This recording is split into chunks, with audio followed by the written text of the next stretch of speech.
I'm the Gypsy and you're not, and this is the Rubber Biscuit Roadshow presented by Artist Alley Studio, featuring the artisan, handcrafted, and branded creations of the Gypsy and Mad Hatter at www.artistalleystudio.com.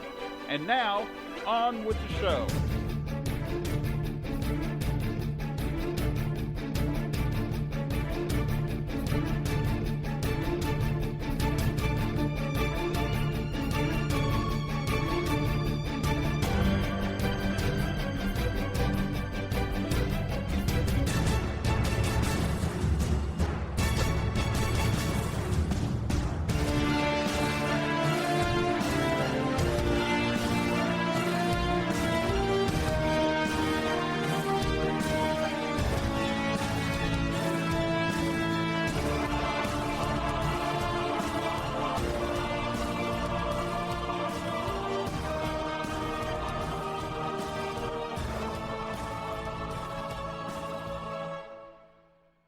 Welcome to episode 13 of the Rubber Biscuit Roadshow. I am your host, the Gypsy.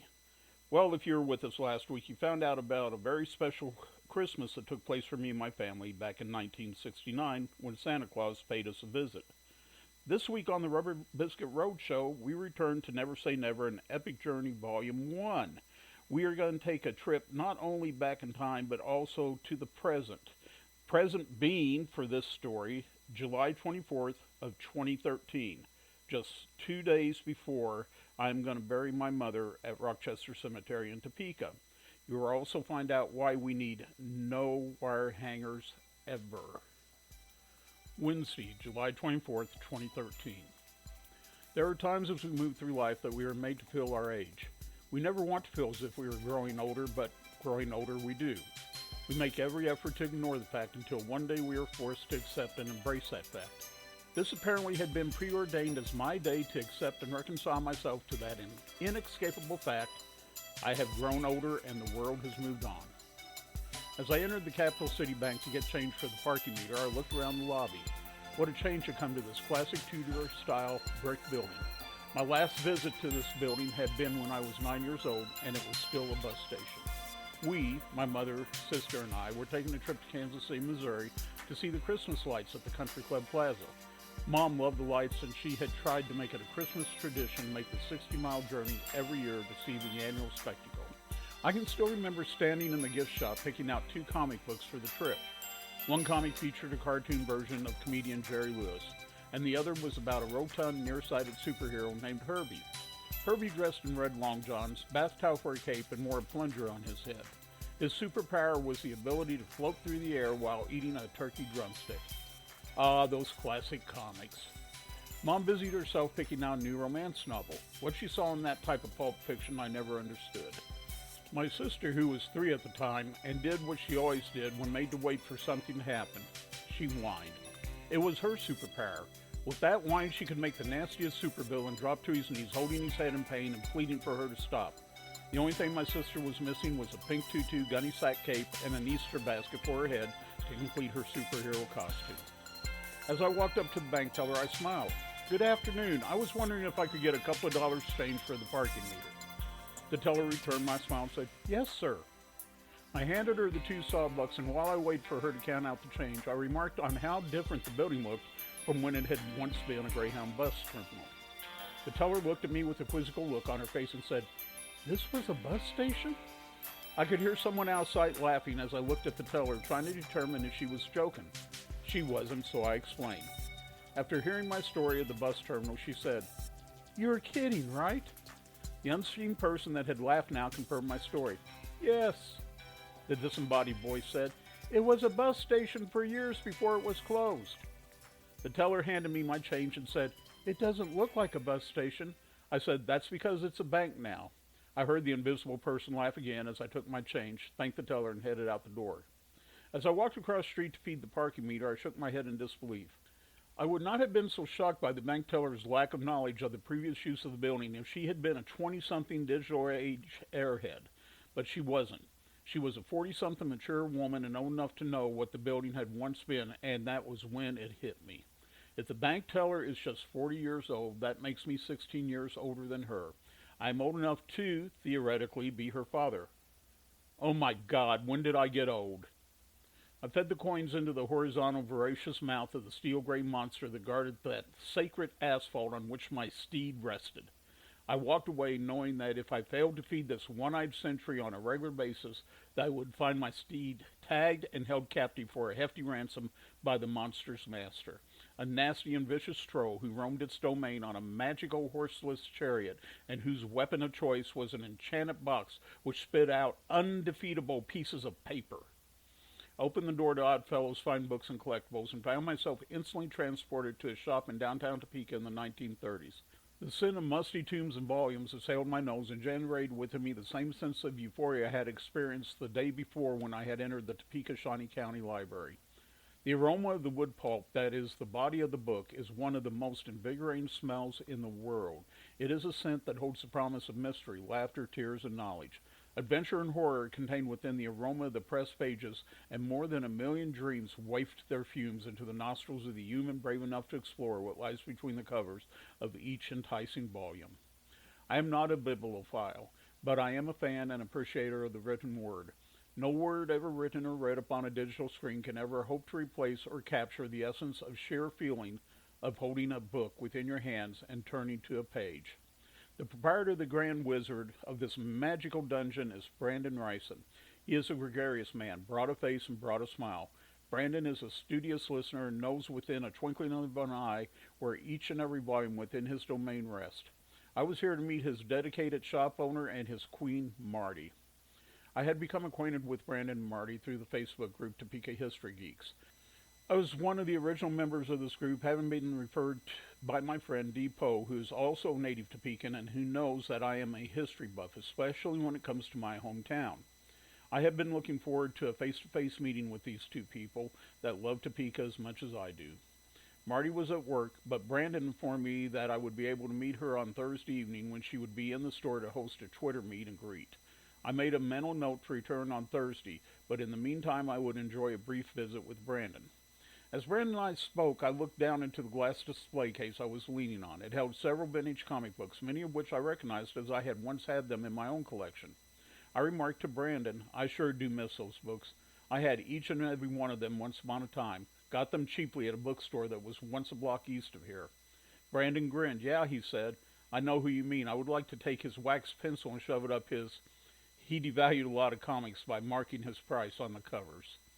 I laughed. Yeah, I had a few of those. Brandon pointed out a book in the upper right-hand corner of the case. That one, he began, is the first appearance of the Scarecrow. I finished. There was one in the Golden Age, he said. But this is the one from the Silver Age, I concluded. It is fun to meet a fellow geek. I told him that I had also had the first appearance of the Riddler, as well as two irreplaceable comics that I had found for only a nickel in the used comic bin of the aforementioned bookstore. What happened to your collection, and what were those two irreplaceable comics? Brandon asked. Shirley was excited. James was coming home today. She would never call him Jimmy again. Her boy was a man, and he was coming home. He would be James to her from here on. Shirley had spent the last week getting the little house in western Missouri ready for his return. She had cleaned it up from top to bottom, even giving his room an extra going over. Shirley had never been a great housekeeper. Her mom was a great housekeeper, managing a full-time job, 3 meals a day, volunteer work, and church duties. Shirley had never understood how her mom had handled all that. It was all she could do to handle just the normal day-to-day challenges of living. Shirley looked up at the clock. Almost 3. James should be here by 4. A good neighbor, Eddie Pepper, had headed down to KCI to get James from the airport. James had been gone 6 months, and Shirley wondered how much he had grown. She was so proud of him. At 17 years old, even before finishing high school, James had got a scholarship from the USDA to study forestry and wildlife management. He would be stationed at the Forestry Service Camp in Nemo, South Dakota, and on off-duty hours he would finish his high school credits and take college extension classes at the nearby Job Corps campus. 2 weeks back, James had called and told Shirley he wasn't sure he wanted to continue with the scholarship. It's a lonely life, Mom, he had said. When you are not on the watchtower, you are trying to control a fire that some fool started. I'm tired of inhaling smoke and still trying to maintain my grades. Shirley, even though she missed James greatly, had tried to talk him out of coming home, but he was adamant. Mom, I love being outdoors, and I love it in South Dakota. I just don't think I am ready for everything that involves at this time. I want to come home in time to start my junior year there at West Platte High. Shirley had said she understood, and now James would be back home in just a few minutes. Shirley lifted the lid on the crock pot and inhaled a mugful of the slow-cooking pot roast. It was James' favorite meal, and though Shirley could barely afford it, with most of the food in the house being commodities, she had splurged on the roast, potatoes, and carrots for his homecoming dinner. Patty ran into the house. "Mommy, I see them coming down the street." Shirley wiped her hands on a towel and hurried to the front of the house. Just as she pushed the screen door open to step out onto the tiny concrete porch, Eddie pulled his small yellow Datsun station wagon in the driveway, and there in the passenger seat was her son, James. Shirley ran out and grabbed him as he was getting out of the car. Giving him a big bear hug, she sobbed, "I missed you, son." He pulled out of her grip, his cheeks slightly red. "I miss you too, Mom. It's good to be home." Shirley grabbed him again and gave him another hug. "I love you, James," she said as she gave him a big kiss on the cheek. He extracted himself from her grip again. "I love you too, Mom. Want to help me get my bags out of Eddie's car?" Shirley started to move towards the back of Eddie's car to help with James's luggage, but Eddie was already unloading it. "I got it," he said with a grin. Eddie Pepper was a tall, lanky Vietnam vet, a retired Navy SEAL combat instructor. His hippie-like long sandy hair and bushy beard were in sharp contrast to his cold steel gray eyes. Quick with a laugh and quicker with his fists, the heavy suitcases were no problem for him. James carried one of his suitcases up the steep stairs off the kitchen up to his bedroom, with Eddie and his mother following with the other two suitcases. James and Shirley thanked Eddie for his help, and Shirley tried to hand Eddie $2 for his trouble. "Put your money away, Shirley. It was my pleasure." Shirley didn't argue. Every penny was precious in his home. That was another reason she was so glad that James was home. She knew that he would go back to work in the tobacco fields in off-school hours, helping to offset the household expenses. "Hey, bud," Eddie said to James, "don't forget that game of pool you owe me." James laughed. "I'll just embarrass you." Eddie said his goodbyes and left. "I'm so glad you two hit it off," Shirley said. "I was hoping you would." Shirley had always tried to see that James had a man's influence in his life since he had basically grown up without a father. Shirley had met Eddie and his wife Sherry after James had left for South Dakota, when Sherry had responded to an ad Shirley had placed in the paper for a babysitter for Patty while she worked. James looked around the room. "The room looks cleaner than when I left it," he said. Shirley beamed. "I've been cleaning." James smiled. He knew that his mother was not a good housekeeper and knew that this could be classified as a major accomplishment for her. James never understood his mother's aversion to picking up after herself. His sister had apparently inherited the same gene that dwelled within his mother, so he had always been the one to try and keep the house clean. "Looks good," James said as he headed for his closet to get some hangers for his clothes. Shirley was opening his suitcases as James opened the closet door. Looking down at the floor of the closet, he said, "Mom, where's the big box that I had in the closet?" Shirley looked at him quizzically. "What box?" James, feeling his anxiety levels starting to rise, said, "The one with all my comic books in it?" Shirley smiled, her face lighting up with pride. "Oh, that box! I burnt them." James had to shake his head to make sure he had just heard her right. With as much patience as he could muster, he said, "Excuse me? You burnt my comics?" Shirley, oblivious to James' anxiety and rising anger, said, "Of course I did. You are a man now, and you don't need childish things like comics." In a state of shock and desperately trying to control his anger, James crossed the room and sat down hard on the edge of his bed. Feeling sick to his stomach, he said through gritted teeth, "Mom, those comics were very valuable, especially two of them. I was saving them as a future investment for my retirement fund someday." Shirley thought James was talking nonsense. "Comics are not valuable. They're comics. Don't be silly. You can't invest them. How much could a comic be worth?" James cleared his throat and fixed his mother with a stare that told his mother he was very upset and very agitated as he said, "The two you burnt are two of the rarest, most collectible, and most valuable comics in the world. Both books were not mint, but were in very good condition. Both books just sold at auction for a price well above their cover price." Shirley was getting upset. This was not how she had envisioned James' homecoming. They were supposed to be happy and celebrating. She could not imagine why he would be upset over her getting rid of his childish things now that he was a man. "Okay, so what were these oh-so-valuable comics you are so upset about, and how much are they worth? $5? $10?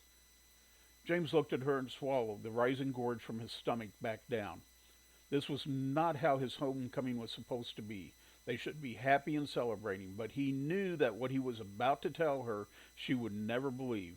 He also knew that somehow he would have to get his mother to understand what she had done, and he knew that it would be an almost insurmountable task. James stood up and walked across the room and looked into the closet. In the back of his mind, he had hoped that he had just misseen the box. He said a prayer that his mother had pulled some sort of sick practical joke and that the box with the comics was still there. It was not. James turned and looked at his mother sitting on the edge of his bed, looking at him uncomprehending. How was he going to get her to understand the consequences of her action? She never understood. How was James going to explain that it wasn't the monetary value of the comic books, though that was considerable and important? It was something more than money, something that no value could be placed upon. His mother had acted on impulse, just as she always did, and just like always, the consequences of her impulsive actions had dire consequences. The comics were James' last physical connection he had to his home, his beloved Topeka, and now his mother had ripped that connection from him just as severely as she had 2 years before ripped his home from him. Jimmy had just finished reading his newest Batman comic and slid it into the protective sleeve. Jimmy had been a Batman fan since he was 6 years old. He had purchased his first Batman comic the day his mother had given him 50 cents and told him to go to the store and pick out some comic books to read on their bus trip to Kansas City to see the Christmas lights at the Country Club Plaza. He had purchased a 52-page Superman Spectacular for 25 cents, a Batman and Detective comic for a dime each, leaving Jimmy with 5 cents for 3 pieces of bubblegum and 2 pixie sticks. Within the first 2 pages of the Batman comic, Jimmy was hooked, and now 9 years later, he had a sizable collection of comics. Shirley did not have enough extra money to give Jimmy an allowance, so he added to the comic book collection by combing alleys and trash cans for pop bottles that he could return to the store for a nickel each. Money received at Christmas and on his birthday got him a plethora of comic book delight. As Jimmy placed the precious comic into its big bag of comics, he heard his mother pull into the driveway of their small home on Southwest 29th by Shunganunga Creek. He heard the door of the old Rambler open and close. Looking at the clock, he realized his mother was home from work early. As Shirley entered the house, Jimmy could see that she had been crying. "What's wrong, Mom?" he asked her. Shirley looked at him and said, "I slapped that little brat, and they fired me for it." Between Shirley's crying and self-incriminations, Jimmy was finally able to piece together what had happened to cost his mother her job. Shirley was the head maid at a motel that was located at 29th and Fairlawn, just a few blocks from their home. The motel was owned by the downtown Ramada Inn and was used as a hideaway for the rich and famous. Whenever a celebrity came to town, they would check into the Ramada Inn, then be shuttled to the small, nondescript motel. This kept them out of the prying eyes of the press and public. Shirley, as the head maid of the motel, was the only service worker permitted to enter and clean the celebrity rooms. She was also charged with acting as a gopher for them. If they needed something, Shirley would go for it. And it was in this role as gopher that Shirley had lost her temper and her job. Celebrities came to Topeka for a multitude of reasons. They might have a concert at the Municipal Auditorium or fairgrounds. They might be in town for a guest appearance on the local TV station to promote some TV show or movie they were in, or as a spokesperson for some product they were promoting. But most celebrities that stayed at the motel were there waiting for admission to the Miniker Foundation Clinic. Whether from psychological, drug, or alcohol problems, the motel served as a way station on their road to the clinic. Shirley had always shared stories of her interactions with the numerous celebrities she encountered with Jimmy and Patty. In most cases, her stories were positive, and she had found the celebrities open, friendly, polite, and approachable. Not so with the celebrity that had checked into the motel 3 days ago. He was a young boy, and he was a brat. His parents were nice enough, but he was uncontrollable, and that is why they were in Topeka. He was scheduled to be admitted to the clinic for behavioral modification. The boy was the featured singer and youngest member of 5 brothers who were the hottest musical group of the day. Yesterday, Shirley had told Jimmy, "He is the biggest prima donna I have ever seen. He acts as though the world owes him. He is the one bad apple, and he is spoiling the whole bunch. Once they check him into the clinic, I hope it is the 12th of never before I ever see him again, and that's a long, long time." The song references by Shirley had made Jimmy laugh, but what had happened today was no laughing matter. The boy's agent and parents had asked Shirley to keep an eye on him while they went to Miniker's to sign the final papers for his admission. They reminded her not to say anything about where they were, as the boy thought he was in Topeka for a concert performance at Forbes Air Base. Shirley assured the parents that she would not say anything and she would keep an eye on him. Shirley busied herself with cleaning his room while his parents and the agent were gone. The boy laid back on one of the two beds, playing with a transistor radio and complaining that there weren't any good radio stations in Topeka. Suddenly he said, "I want a candy bar." Shirley, who was busy cleaning the bathroom, said, "Okay, just a moment, please. Let me get done here and I will go get you one." This was not good enough for His Highness, and he demanded, "Stop what you are doing and go get it for me now." Sighing, Shirley came out of the bathroom and asked, "What kind of candy bar do you want?" He shrugged. "I don't know. What's good?" Shirley said, "I like Mars bars and Snickers." He got up off the bed and approached her. "Okay, that will be good." Shirley managed her best customer service smile and said, "Which one, Mars or Snickers?" He shrugged. "Not my job to figure it out. That's your job." Shirley gritted her teeth. "Okay, I'll need some money." Sneering, he said, "Use your own money, bitch." Shirley slapped his face and lost her job. Shirley suffered from migraines and anxiety attacks, and she could feel both coming on. She asked Jimmy if he would fix dinner for his sister and himself so that she could just go to bed and forget about the day. Jimmy assured his mother that he would take care of things, and Shirley headed off to the bedroom. Shirley sat on the edge of her bed and asked Jimmy to bring her bottle of tranquilizers from the medicine cabinet. Jimmy retrieved the medicine, and opening the bottle, Jimmy took out one of her tranquilizers and handed it to his mother, along with a glass of water. Looking at the bottle in her son's hand, she thought, "What the hell? I'll take another one tonight. I just want to sleep right now." "Jimmy, please give me one more." She took the pill from her son and popped the two tranquilizers into her mouth. Taking a big drink of water, she handed the glass back to Jimmy. "Please put it up." Around 8 p.m., Jimmy was getting his sister ready for bed when he heard the phone ring. His mother kept the phone in her bedroom next to her bed. He heard her fumble for it, and in a slurred, sleepy voice, she said, "Hello?" There was a pause. "Jack? Oh, hi, Jack." Jack was Shirley's current boyfriend. "What?" Pause. "What?" Pause. I'm okay, tired." Pause. "Got fired. Want to sleep." Pause. "What?" Pause. "Took my pills. Pause. "I don't know. Sleepy. Bye." Jimmy heard his mother hang up and did not think anything more about it. The next day was a school day, so after getting his sister to bed, Jimmy got ready for bed and lay down to read for a moment before going to sleep. Suddenly, the sound of sirens and red lights filled the small house. Jimmy jumped up out of bed as the front door was kicked open by a Shawnee County Sheriff's deputy. Everything past that point happened so fast that Jimmy had a problem understanding what was going on. When Jack had hung up from Shirley, he had called the Sheriff's Department to report that his girlfriend had taken an overdose of sleeping pills. The little house sat on the west side of Shunganugga Creek and was outside of the Topeka city limits, so the Shawnee County Sheriff's Department had responded. The children were rounded up by a deputy as the ambulance crew and two more sheriff's deputies were struggling to place Shirley on a stretcher. Though drowsy, Shirley was putting up a good fight. She did not know what was going on or why these strangers had broken into her house and were talking nonsense about an overdose. No one was listening to her, and she was feeling trapped and frustrated. "Please," she screamed. "What are you doing? My children, my children!" As they wheeled Shirley out of the living room, she saw Jimmy and Patty standing next to a deputy. "Jimmy, get my address book, my address book." Jimmy looked around and spotted his mom's address book on top of the piano. He snagged it and handed it to her. Shirley grabbed it and, trying to focus, quickly flipped to a page where her brother's phone number was. "Here!" She shoved the book towards the deputy standing by the children. "Here!" she said again. The deputy stopped and the ambulance crew by the front door and took the book. "What's this?" he asked. That's my brother's phone number. Carl. His name is Carl. Call him. He will get the children." The deputy looked down at the book. "Please call him," Shirley cried. Have him get my children, please, promise." The deputy reached out and put his hand on Shirley's shoulder. "You calm down now. It will be okay. You go to the hospital so they can tend to you. I'll call your brother and take the children over there myself." Shirley tried to focus on him. Why are you doing this to me?" The deputy smiled. "Your boyfriend was concerned because of the overdose of pills you took, and he called us to help you."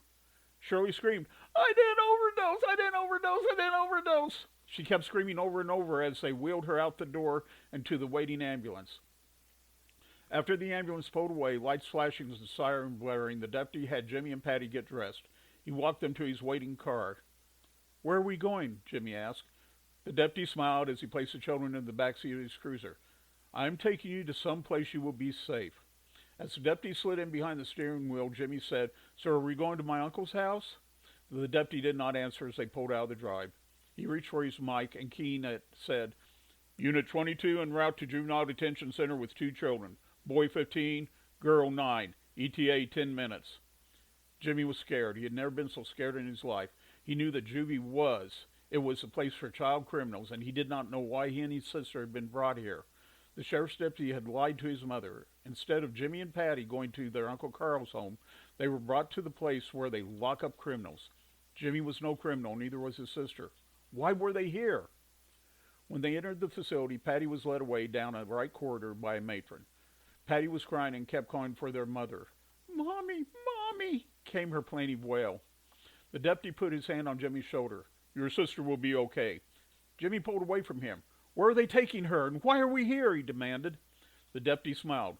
"Your sister is being taken to the girl's side, and you'll go to the boy's side." Jimmy was getting angry. "But why are we here? You told my mom you would take us to my uncle's. This is juvie. This is not my Uncle Carl's place." The deputy shrugged his shoulders and he said, "Your mother is sick and cannot make good decisions. We will decide where you and your sister go, not her." Jimmy was led down the corridor by a guard and the deputy to a pale green room.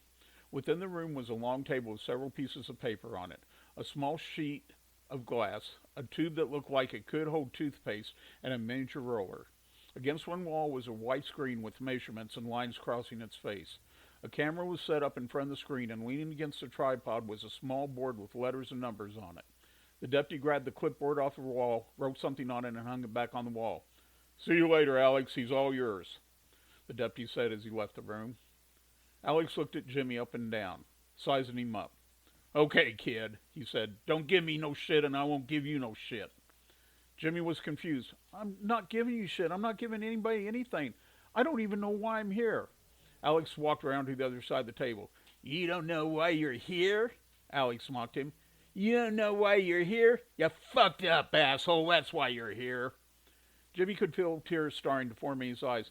"I haven't done anything wrong," he choked out. "My mother." Alex cut him off. "A little late to be calling for your mommy now, dumbass. Should have thought about that before you fucked up." Jimmy didn't know what to say, so he just dropped his head and shut up, holding back his tears. He would not let Alex see him cry. Jimmy had to think. There had to be someone he could talk to. He decided to just go along with Alex, and maybe he could find someone later on who would listen to him and tell Jimmy why he and his sister had been taken to juvie. Alex squeezed a black paste from the tube onto the glass panel and started smoothing it out with the roller. "Ever been fingerprinted, kid?" Jimmy shook his head no. "Well, today is your lucky day, kid. First time for everything, and for punks like you, it probably won't be the last." Alex fingerprinted Jimmy and then took his mug shots. He then led Jimmy out of the door and down the hallway. Stopping in front of a heavy steel door, Alex produced a large key. Placing it in the slot on the door, Alex turned the key with a loud clanking sound as the door swung open. Jimmy looked inside the cell. On the floor was a vinyl-covered mattress on which rested a wool blanket and an uncovered blue ticking striped pillow. A single dim yellow light in a cage high in the ceiling illuminated the chamber. Alex shoved Jimmy into the room. "Take off your clothes and hand them to me. Leave your underwear on." Jimmy looked at Alex, who could read the question on why on the boy's face. "Because you won't need them. We'll wash your clothes, and we will give you some more clothes in the morning. Nobody in here is allowed to keep their own clothes. Clothes belong to everyone. No one owns anything in here, and you gave up that right when you got your punk ass thrown in here." Jimmy took off his clothes and handed them to Alex. As the cell door closed, Jimmy lay down on the cold vinyl mattress, pulling the wool blanket up over his face to block out the amber light. He cried himself to sleep. Jimmy was awakened by a kick to his butt. Startled awake, he looked up to see a different guard standing over him. The guard dropped a shirt, pants, and slippers on the floor in front of him. "Get dressed, breakfast," was all the guard said. Jimmy hurriedly got dressed in the clothes that smelled like too much bleach. "I think this shirt is too small," the guard snorted. "We don't have any tailors to do any fitting for you. Now follow me." Jimmy followed the guard out of the door and down the hallway. After breakfast, you will go to class and be there until lunch. After lunch, you will go back to class and stay there until dinner. After dinner, you will help clean the day room. After the day room is cleaned, you can watch TV until night, at which time you must return to your cell. If your attorney shows up or it is time for you to go to court, you will be pulled out of class. If you cause any trouble or start any fights with any other boys, we have punishments that will ensure that you do not do that again. We have no patience for tough guys in here. Any questions? Jimmy cleared his throat. Yes, sir. Why are me and my sister in here? The deputy was supposed to take us to our uncle's house. The guard came to a stop and turned to look at Jimmy. Jimmy was large for a 15-year-old, standing almost 6 feet tall and weighing in at 175 pounds. He was able to look the guard in the eye. You don't know what your crime is? The guard queried. I didn't commit a crime, and neither did my sister. My mother was taken to the hospital, and she asked the sheriff's deputy to take me and my sister to my uncle's house, and he brought us here. The guard, whose name was John, studied Jimmy's face for a moment, as if trying to discern if he was kidding or making something up. John had heard every bullshit story from the delinquents that were brought into this prison for children, but this was something new. Go have breakfast, John said. Follow the rules I gave you, and I will look into this. Jimmy thanked John and entered the day room. Jimmy did as he was told, following the rules. John had laid down to the letter. He did not interact with the other boys, staying to himself. He wasn't here to make friends with these kids. Already hardened criminals at a young age, they were not people Jimmy cared to know. Jimmy kept a scowl on his face and avoided all eye contact. He was an avid reader and loved animals and watched every single animal show that came on TV, especially Mutual of Omaha's Wild Kingdom. How many times had he heard Marlon Perkins, Jim Fowler, and Stan Brock warn against looking a predator in the eye? To Jimmy, these boys were predators, so he reasoned that using his size, silence, and an unreadable demeanor would keep him safe, and he was correct. None of the other boys made any effort to approach Jimmy, and that was fine with him. Early in the day, Jimmy asked one of the guards, or counselors as he found out they were called, about his sister. He was told that it was none of his business and what was going on with her, and to get back to his studies. Jimmy waited patiently most of the day to hear from John, but the counselor had not returned to tell him anything. It was late in the day, and Jimmy was helping to clean up the day room when one of the counselors approached him and said, "Follow me." Jimmy set down the duster he had been using and followed the counselor out of the room. He could feel the eyes of the other boys on his back as he walked through the door. Jimmy was led into an austere room. The walls were painted a pale green. On the wall to his left was a large mirror taking up most of the wall. Jimmy had seen this type of mirror before and knew it was a two-way mirror. A heavy gray metal desk occupied the center of the room with a chair on either side of it. The chair closest to Jimmy was empty. The chair on the other side of the desk, facing the door, was not. The chair was occupied by a woman that was just as austere as the room. She was reading through a file folder in front of her. Without looking up from the folder, she instructed Jimmy to sit down and the counselor to leave. Closing the folder, she looked up at Jimmy as she removed her reading glasses. My name is Miss Evans. I have been appointed by the court to be your mother's protective guardian. I'm also the protective guardian of you and your sister. She drew her tight little mouth into a semblance of a smile that reminded Jimmy of the Dr. Seuss character, the Grinch. Jimmy studied her for a moment as she continued. I need to ask you a few questions. Jimmy cut her off. You're a social worker. It was a statement, not a question. Excuse me? Miss Evans asked. You are a social worker. Miss Evans cleared her throat. Yes, I am. Now let's get through those questions. Jimmy's mother hated social workers, hated them with a passion. Shirley had been forced to deal with them for years because of her need for help from aid for families with dependent children. Welfare. Shirley called social workers bureaucratic morons. Shirley had, in her opinions, and this was one she was very vocal on, they are poor little rich girls whose mommy and daddy send them to college to get a degree to contribute something to the world. They have no idea what it is not to have, to be poor. The only social they know is the parties at their sororities, and the only work they have ever done is to order a servant to lift a silver spoon to their mouth. They are nothing more than debutantes waiting for the golf stud at the local country club to take them away from the unwashed masses. Has your mother ever physically abused you? Though the answer to that question would be yes, Jimmy ignored it and asked his own question. Where's my mother? Miss Evans cleared her throat again. Now, Jimmy, you need to... He cut her off. I said, where's my mother? Miss Evans fidgeted in her chair. Your mother is fine. She's in the hospital. Jimmy fixed her with a hard stare. Why? Miss Evans again cleared her throat. That is unimportant right now. Jimmy said it again. Why? Miss Evans was growing visibly more uncomfortable. She was not used to a child being this direct with her. She had always been able to intimidate anyone she spoke with, especially children. This child was having no part of her game. She had to get the control back, so she decided to quickly answer his questions, then get answers to her own. Your mother took an overdose of sleeping pills and tried to commit suicide. She was taken to the Santa Fe hospital to have her stomach pumped in for observation. The courts have decided, based on your mother's previous mental history, to make her a ward of the state for her protection and the protection of you and your sister. Miss Evans smiled with satisfaction. There, that should shut the little brat up. Now, let's get back to those questions. Jimmy sat back in his chair and folded his arms over his chest. So that is what this is about. They think Mom tried to kill herself because she lost her job. Has your mother ever physically abused you? Jimmy leaned forward, rested his hands on the table, folded them. He asked, Did you read her pill bottle? Miss Evans looked at him. What? Jimmy repeated his question. Did you read her pill bottle? Miss Evans cleared her throat. No, that's not Jimmy shook his head. No, it is relevant. Mom has been on the same tranquilizers, not sleeping pills, tranquilizers for years. My mother suffers from migraines and anxiety. I have read the bottle, and I know what it says. Miss Evans tried again to gain control. This has nothing to do, but Jimmy cut her off. It has everything to do with everything. The dosage on the bottle is 1 to 2 tablets as needed, not to exceed 4 tablets a day. My mother very seldom takes more than 1 tablet at a time, but sometimes, just like yesterday, when she is really upset and just wants to sleep, she will take 2 tablets. Miss Evans did not like that this kid was dominating the conversation, and she wasn't going to tolerate it any longer. She took more than 2 tablets. Jimmy sat back in the chair again. Really? Did she? How would you know? Were you there? Miss Evans cleared her throat. No, but... Jimmy laughed, mocking her. No, but... I was there. I got a glass of water for her, and I took the 2 pills out of the bottle and handed them to her. I saw her take them, and I took the pill bottle back to the medicine cabinet in the bathroom. You have to walk through my bedroom to get to the bathroom. Mom's room is at the back of the house, and if she had got up and walked to the medicine cabinet, I would have known it. She went to sleep, and Jack woke her up less than an hour later. She was groggy. You would be too if you had just taken 2 tranquilizers and gone to bed. What you people did was wrong, from not taking my mother to the hospital to bringing me and my sister here. No wonder my mom hates social workers.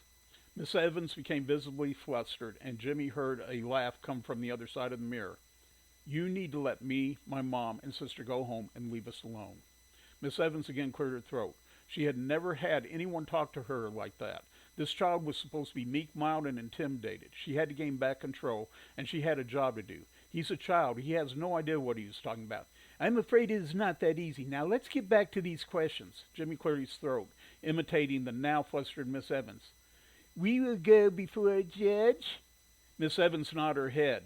The judge will go off my recommendation, but yes, he will want to talk with you and your sister. Jimmy smiled. Then I have nothing else to say to you, Miss Evans.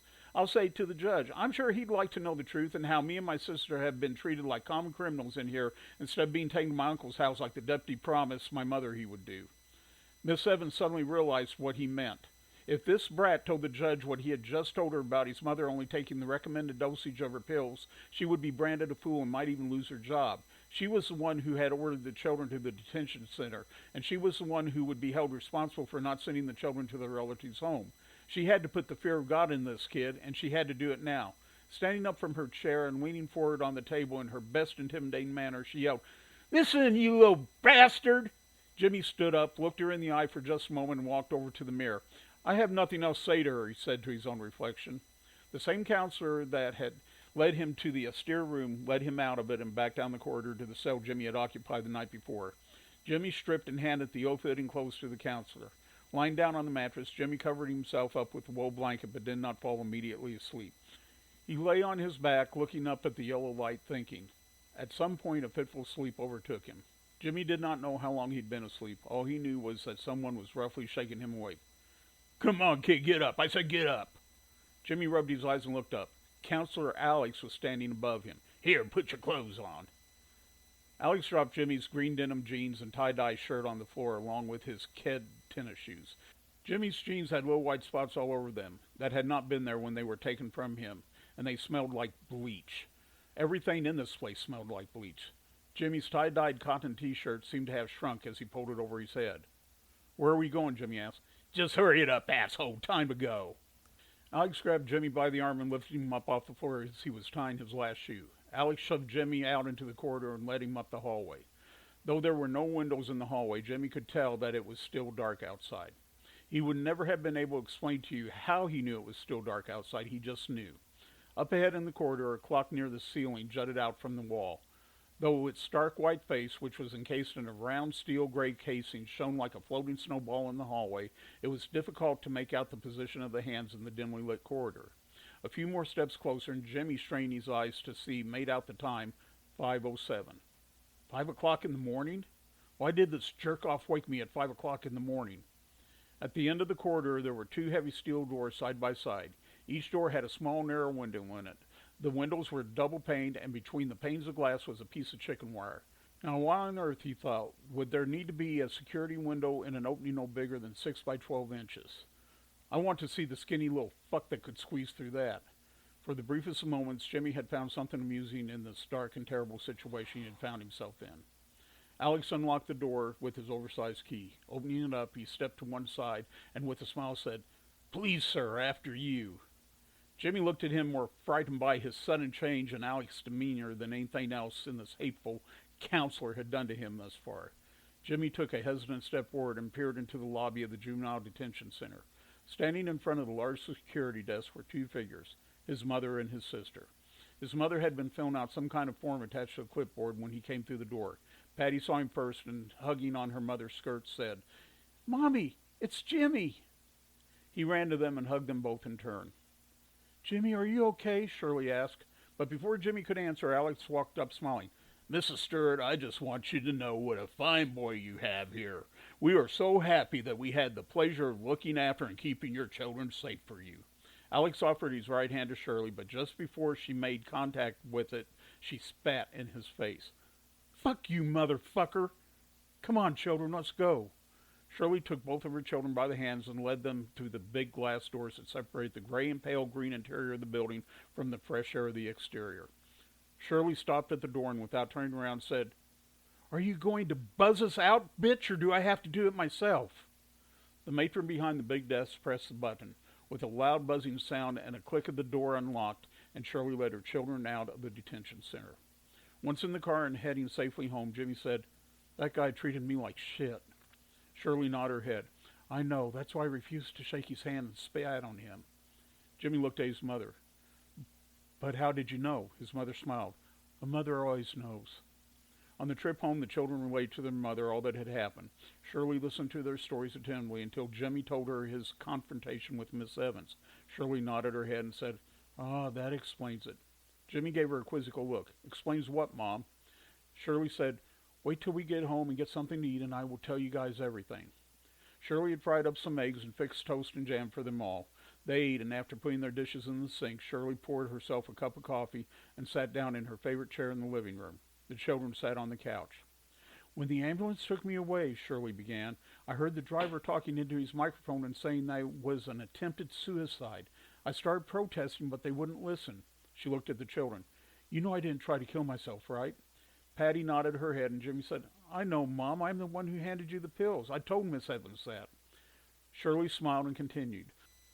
"The attendant that was saying next to my gurney, take my blood pressure, said that Jack and the deputy both told them I had tried to kill myself with an overdose of pills, and that is what they had to go by." I said, "But I didn't overdose. Don't my word mean anything?" The guy said my word meant nothing because I was the attempted suicide and I would say anything. Two witnesses had said I tried to kill myself, and now they had to follow their orders. Shirley took a sip of her coffee and continued her story. "They took me to Santa Fe Hospital and put me into the crazy ward." Jimmy interrupted her. "The crazy ward?" Shirley nodded. "Yeah, the crazy ward, where they put people that are crazy like me." Shirley crossed her eyes, stuck out her tongue, and making the children laugh, she sighed. "Anyway, they put a long tube down my throat and into my stomach and pumped it out." Patty said, "Yuck, Mommy, that's nasty." Shirley said, "Yes, it is." She took another sip of her coffee. "They locked me up in a room where they put these leather cuffs on my arms that were tied to the railing of the bed so that I wouldn't hurt myself. I laid there for a long time." Shirley's eyes moistened. "I thought you children were safe with Carl. I didn't know." Jimmy looked at his mother. "That's all right, Mom. It's not your fault." Patty left the couch and climbed onto her mother's lap. At 9 years old, Patty was starting to be too big to sit on Mother's lap any longer, but Shirley let her.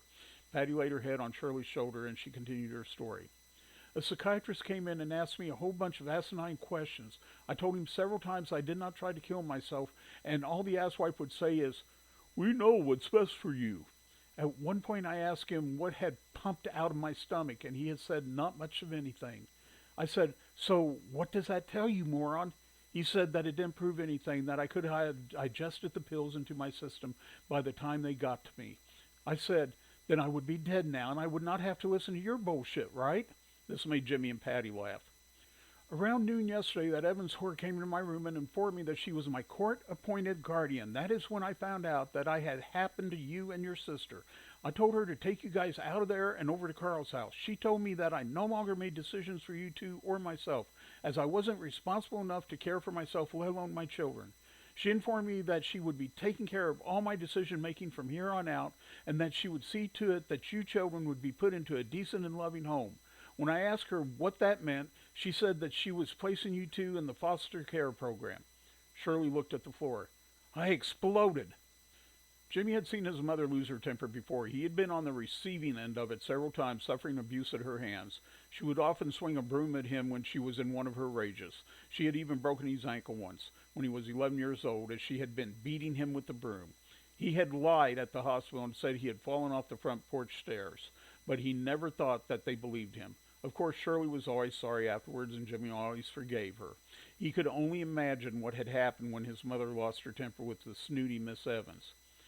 If I hadn't been tied down, I would have ripped her apart, Shirley said, gritting her teeth. Jimmy had no doubt that his mother would have. For all her faults, the one thing Shirley always was, protective of her children. Many people had found it their bad mistake to be on the shit end of the stick when it came to this mama lion protecting her cubs. I started screaming at the whore, giving her a piece of my mind when they came in, held me down, and gave me a shot that put me to sleep. I slept until almost 3 o'clock in the morning, when Evans' whore showed back up in my room with some papers for me to sign. What papers, Mom? Jimmy asked. Shirley took a big drink of her now lukewarm coffee and heaved a heavy sigh. Basically, it is my agreement that Evans' whore is my and you children's legal guardian for the next 365 days. I have to go to outpatient treatment at the family service clinic to talk to the therapist every Thursday for the next year. If I fail to make even one appointment or try to kill myself again, I will be committed to the state hospital for an indefinite period of time, and you children will go to foster care. I will be reevaluated after 1 year to see if I am responsible enough to be your mother again, instead of the Evans whore. Oh yeah, and I almost forgot. You have to see a therapist too, Jimmy. Jimmy was puzzled. Why? Shirley let out a small laugh. You apparently scared the shit out of the Evans whore when you had that confrontation with her. All she said to me was, I have determined that after my interview with your son that he has antisocial behavior and aggressive tendencies. I have ordered therapy for him also. So now we both have to go because you stood up to her. Shirley put Patty off her lap and stood up. Come here, she said to Jimmy. Jimmy left the couch and crossed over to his mother, and she gave him a hug and kiss on the cheek. Thank you, son, for what you said to Evans' whore. It kept me from being committed and you children from being taken away from me. I love you. Jimmy gave his mother a kiss on the cheek and said, I love you too, Mom. Late that afternoon, a knock came on the front door. Jimmy went to the door and, opening up, found Jack standing there. Hey, Jimbo, how's it going? He said cheerfully. Shirley came up behind Jimmy, shoved him to one side, and slammed the door in Jack's face. That was the last time they ever saw Jack. Shirley had found a job rather quickly after the motel incident. A new discount store called Woka was opening up on Fairlawn Plaza, and they were looking for experienced retail workers, and she fit the bill. The manager was younger than Shirley had been, and very understanding of her situation when she explained that her and her son had to attend therapy every Thursday. He arranged her schedule so that she had Thursdays and Sundays off. Shirley did not know how she would feel about a split schedule, but it was better than losing her children. Shirley fit right into the fast-paced retail environment of the store, and soon the manager had her working the customer service desk full-time. Shirley would come home from work and tell the children stories of what had happened to her that day. One day Shirley came home from work laughing and told Jimmy that she had not been able to stop laughing all day. When Jimmy asked why, she said, You know that fruit that I told you about that I work with? Jimmy said, The queer guy? Shirley laughed. Yeah, him. Well, he came into work today and was complaining that his ass hurt because the guy he had went out with last night was too big. He said he was ripped and he had to wear a pad because of the bleeding. Jimmy screwed up his face. That's gross, Mom. Shirley chuckled. Oh, wait, it gets better. I finally got tired of hearing him talk about it and reached into my purse and offered him one of my tampons. I told him that this was less bulky than a pad and he was used to having things shoved up his ass, so this shouldn't bother him. Shirley broke out in peal laughter. He hasn't talked to me since. Shirley liked working at local, not only because she enjoyed the work, but because she got discounts on things she purchased, like clothes for the children. It had been years since Shirley had been able to buy the children new clothes. Most of the children's wardrobe had come from the Salvation Army and other second-hand stores. But now Shirley was able to buy the children new clothes, and that made her extremely happy. Shirley and Jimmy kept their therapy appointments religiously, going to family guidance counseling services at 21st and Clay Streets every Thursday. Shirley would go off with her therapist, and Jimmy would go off with his. Jimmy did not understand the reason for the meetings with his therapist. They seemed useless. He would go in, talk about what happened at school or home the previous week, answer a few inane questions, and then sit in the waiting room reading magazines and waiting for his mother to finish her appointment. Jimmy didn't want to go, but he knew he had to. Shirley and Jimmy had been diligent in doing what they had to do to keep the Evans horror from descending on their family like a starving harpy to feed on their bones. Yes, they had been diligent about their responsibility all the way up until May 25th of 1972. Well, that concludes this episode of the Rubber Biscuit Roadshow. Tune in next week when we find out that, Houston, we have a problem. Until then, may God bless and keep you and yours. Later, Gators. Bye-bye now. Visit the Rubber Biscuit Roadshow online at www.rubberbiscuit.com. That's www.rubberbiskit.com. The Rubber Biscuit Roadshow is produced by Tatman Productions, LLC. All parts of this program are copyrighted, all rights reserved. No parts may be published, reproduced, or used without the written express permission of Tatman Productions, LLC.